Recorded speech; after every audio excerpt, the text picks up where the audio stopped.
On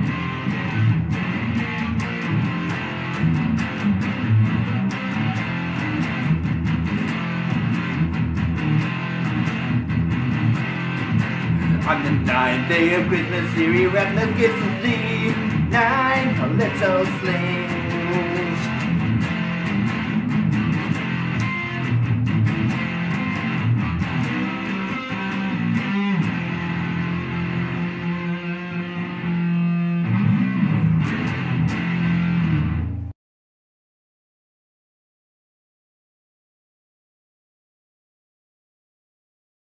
Hello everybody, and welcome to the 9th day of Christmas here at Eerie Arachnids. We are going to do 9 little slings. Now, I have more than 9 little slings. I think I have, let me count, 1, 2, 3, 4, 5, 6, 7, 8, 9, 10, 11, 12, 13, 14, 15, 16, 17, 18, 19, 20 small ones. Now, we still have a bunch that are, 1.25 inches too, and I consider this one still small, so there's probably more like 30 total little tiny slings. We're only going to pick 9, and hopefully we're going to be able to see them. This one right here is my Poecilotheria vittata. Now, this little one here is going to get rehoused out of this 50-dram vial into a similar enclosure that you see my Simulpaeus victorii and my 2 Armenias, Cambridgei, my species Hottie Hottie, my Avic are in. Those are the $7.99, or yeah, 7-inch by 3-inch, 3.5, maybe 4. Are they 4 by 7? Maybe they're 4 by 7. These are the ones that my brother had got from me off of Amazon. Anyway, I have 2 more, and this one's going to go in one of them, and I'm not sure who's going to go into the other one yet, because I don't think there's anybody really ready for it yet. But we are going to make another move. We're going to move some of my arboreals, such as my, looks like maybe Iridopalma hierstum is going to need a bump up, and so will Carabiner versicolor. But let's try and feed this little guy, see if it'll stay in. Now he's going to want to go to the back side, but let's see what happens. I'm not going to feed all of them because then the video would just be way too long and laborious, but we'll see if this cricket will at least try to feed this one anyway. Then I'll probably feed the other ones off camera, but we'll introduce you to 9 of them. Now, if that cricket goes down there, odds are it's going to be lights out for it. As I said. Okay, so that's the first of 9, and let's get the next 8. Okay, so once we focus, this is the Iridopalma hierstum. I'm holding the enclosure, so that's why it's shaking a little bit. This one just molted recently. Crazy little sling. Surprised it's not taking off right now. It doesn't like air movement, so when I talk, I got to talk so that my breath doesn't go towards the enclosure itself. But yeah, this is the next one in line. We'll be feeding this one in a few days, and probably thinking about moving it to another enclosure. I'm not really sure. It didn't gain much size, so the last 2 molts, it's really not gained a lot of size. So I'm kind of hoping that's a telltale sign of saying, hey, I'm a lady, but who knows? These are just absolutely awesome looking. They are a little bit more of a high-strung arboreal than most, but yeah, this is what they look like when they're still tiny. Okay, I always take, not my life in hands, but, my exertion in hands when I open the lid of this one. This is the Pseudoclamaris gigas, formerly the Tapinocenius gigas, rumored to be one of the quickest tarantulas out there. I still think I have a couple that are a little bit faster than this one, but I haven't seen this one exhibit too much craziness. You'll see him there. Yep. When he's hungry or she's hungry, she is a bulldog. So yeah, Pseudoclamaris gigas, the orange tree spider, perfect for me because guess what they kind of resemble? Simulpaeus pulcher, at least to me they do, and they have orange in their name, and orange is my favorite color. So one of my favorite arboreal species. I'd actually like to get 1 or 2 more of just this one. I'm not really interested in getting any of the other Pseudoclamaris or the Tapinocenius, but this one I do really, really like quite a bit. So I'll probably be on the search for a couple more of these. Yeah, who knows? Who knows what's going to happen here, Eerie Arachnids, in 2019? I think you're going to see a big change in some things. I think hopefully you'll like them.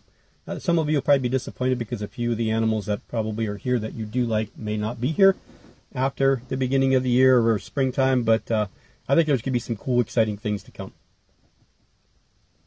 Okay, so hopefully you guys can see this one. This is my little Poecilotheria metallica. We'll see if it's hungry. Yeah, it is.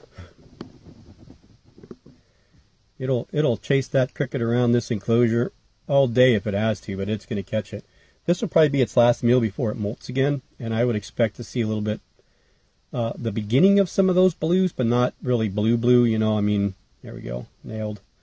Love this little one. This was a gift from Allie and Jared.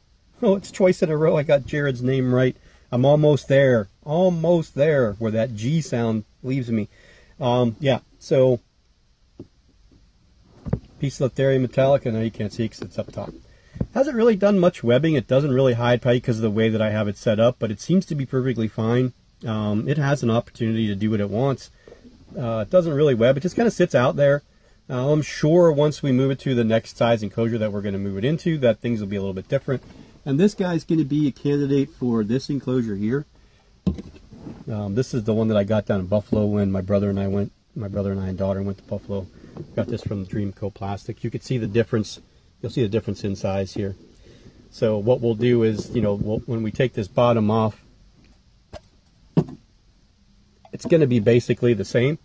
But what we'll do is the piece of cork bark or something will stick up a little bit higher, and then we'll put some stuff down the ground to give it some more cover. Again, I'm debating if I want to put this one in here because they do grow so quick. I may just wait for it to molt in here and see how big it gets, and I may bump it up to the next size from this. So somebody's got to get put in this thing sooner or later because it's been sitting here. So that is number 4 out of the 9 that we are going to do today, the tiny little slings. Let's get the next. Realizing I have my light on the wrong side. Here is the Carabina versicolor. Let's see if it will take this cricket. Yep. This one does not miss.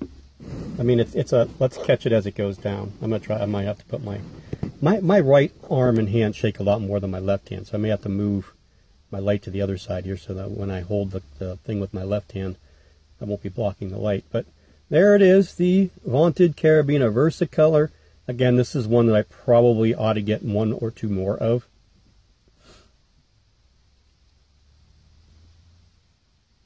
Beautiful, beautiful tiny little blue slings. And that is the, what, 5th?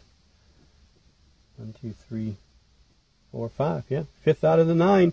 So we're almost to the end of the 9th day of Christmas. Let's get on to the 6th one. Okay, as you can see, this little fuzzy avicularia coming out here. This is an Avicularia marinee. I think that's how it's pronounced. I'm not positive on that. Little tiny beautiful slings I got from Chase Campbell. We're going to try and feed this one, see if it's ready to eat. But we're definitely going to put the lid back on. This one of the two is a little bit feistier than the other one, but a better eater.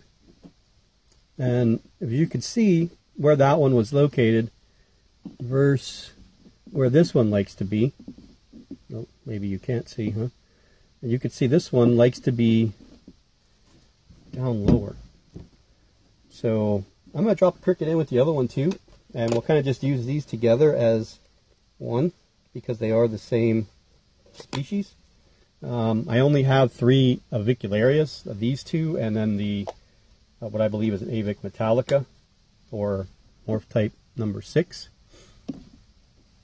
But these two have done some absolute wondrous webbing. Now you can see the little guy down there on the bottom. They're pretty good about eating. I'm not sure. I mean, there's like molts in there. I can't get them out because that would just totally wreck the web, and I don't want to deal with that. So these two will also be candidates to move up to 50 dram vials to give them a little bit more height. Give me a little bit more room to work with them, but we will wait for another molt. So that I would doubt that we would see them in a bigger vial until sometime towards the end of January. So our 5th, is it the 5th or 6th? 6th, right?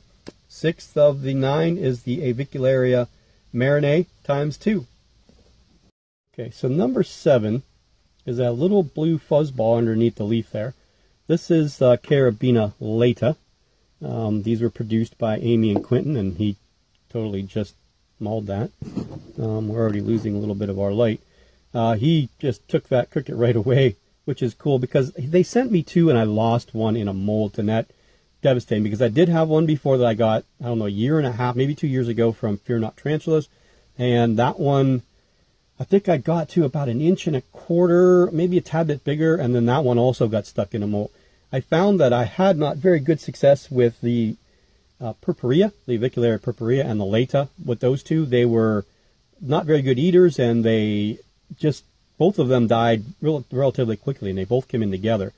So I was not hesitant to keep more of these guys, but I'm always worried about avics because I haven't had a really good track record with, other than Morph Type 6 and then the regular avic, I really haven't had any luck keeping anything other than those 2. So to get the Marinade and the knees, and then I also ordered 2 Avicularia species Quitera, the giant greens, I think they're called.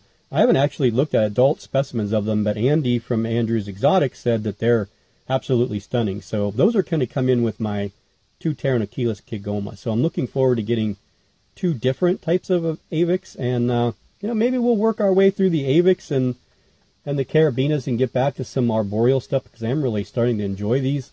Even though I love my terrestrials and I have so many terrestrial enclosures, that's kind of what keeps you from, getting into arboreals, is the amount of terrestrial enclosures that I have. But I could always sell these to people that would use them. So we're going to see what happens. Again, I think you might see some changes in 2019. Hopefully some good ones, and some species that I haven't worked with before, and some that I would actually like to work with a little bit more. We'll give this guy some water, and we'll move. Oh, you lost a cricket, dude. No, get it back in there. What'd you do? You let go of him because I sprayed water? Okay, next up on the list, this was the number 7 out of 9. The 8th tiny little sling is right there, and I still haven't figured out how to pronounce this name. This is the Formingocolis, or Keilus? Formingocoilus. This one I have I can't even figure out how to pronounce it. I'm usually pretty good at figuring out some of them. This one, I am just absolutely lost with. I don't know what this one looks like because, it molted, and it's a good eater, but it's so webbed up in there, I don't really know what it looks like. I know it's got a little bit of a pattern on its abdomen there, because it is an old world, so it's kind of got like a little bit of a tiger patterning, but not anything spectacular, and it does look pretty dark. So this is the P. rufus. Let's just do it that way. I know a lot of people that do YouTube videos that can't pronounce the genus name always just use the initial, so we're going to steal that from them. Usually a pretty good eater. I'm sure it'll eat this one, or this little cricket. Matter of fact, you know what? Since we had it open, let's give it a little spritz. Give it some moisture. It's pretty good about not coming up to the top at all. I haven't had any problems with it trying to escape. So that's number 8. And I'm going to say my favorite little tiny sling. I really love my Marinades, but this little guy is probably, well, maybe, one of my 2 favorite ones, because I think my Ephebopus udamen is up there in my top favorite slings. But let me get number 9 down, and then we'll end this video. Number 9 coming up. Okay, number 9, the little guy's right there. This is a Salmopaeus ecclesiasticus. I don't even know. Oh, the cricket's in there. Now you should see him come up. There he goes, upside down. Great takedown, little dude. This dude he's got like a Pamphobedius type of patterning on his butt. See it? It's almost like a large Christmas tree. Awesome, awesome little dude. This was a one that I got from Tom Patterson. Had really, really good luck with this one so far. I hope I continue to have good luck with this one. Again, I don't know if there's a common name attached to these or not, but I said Salmopaeus, so you can't really go wrong with any Salmopaeus. There's not a Salmopaeus species that you can go wrong with. I don't think that any are more advanced than the other ones. I think Cambridge are just a tad bit more jumpy than the rest of them are, and Armenia real close to that one. But so here are the 9 little slings for the 9th day of Christmas. I hope you guys enjoyed this. I hope you guys enjoyed the 10 pet holes. As a matter of fact, while I'm doing this one, I haven't even filmed the 10 pet holes yet, because I wanted to get these slings fed. So I decided I'd do the slings, feed them, and upload this video on standby, and then do the 10 pet holes. So But I did hope you guys enjoyed day 12, day 11, day 10. I hope you guys have hung in there for all of them. And now on day 9. And I hope you guys will continue to hang in there and watch 8 through 1 coming up in the next 8 days. And we'll see everybody in the next video. And happy keeping.